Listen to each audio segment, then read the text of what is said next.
could easily point to as having done things that would get them in trouble. And they were able to protect the corporation. Well, you know, sorry to interject, I do have a bad habit of doing that. You know full well, when there's a crisis, the first rule of thumb is to fix the blame. That was me. I was the face of phone hacking, all right, on every level. And that's how they operate. Then they have to attack your credibility. So on the second time round when I get arrested, they arrested my wife as well. Why didn't they arrest my wife in the first one? So my wife gets arrested, dragged for it. She's had trauma ever since. For money laundering charges. But this is what they call the high press. It's called raised anxiety for codependency. That means they raise your anxiety for codependency, but they knew full well my behavioural patterns that if you put me under pressure, or my family, especially my family, I am going to fight back and I'm going to shut down in order to get no help. That's how their predictions of what your patterns are going to be, which, very clever move.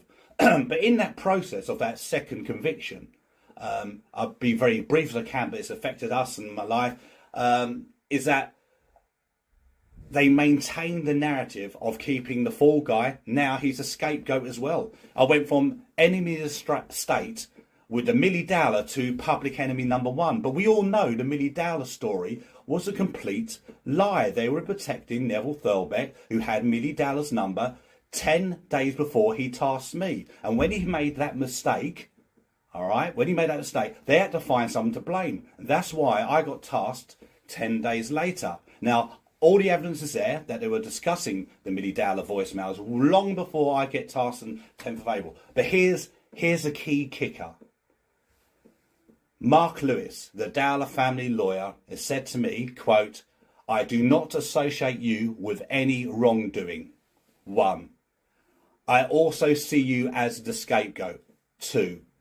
3, he said, I can't understand why you got convicted twice." Now, a very good question come from one of my family members. Said, "Dad, that's brilliant. It's validation. I mean, it's bigger than the book. It's bigger than anything. We had a party for 3 days, the whole family, because that's validation." He knows my core. He knows exactly what he was discussing in that room with Rupert Murdoch, and the £1.5 million payoff was to protect Neville Thurlbeck, otherwise known as Neville the Devil.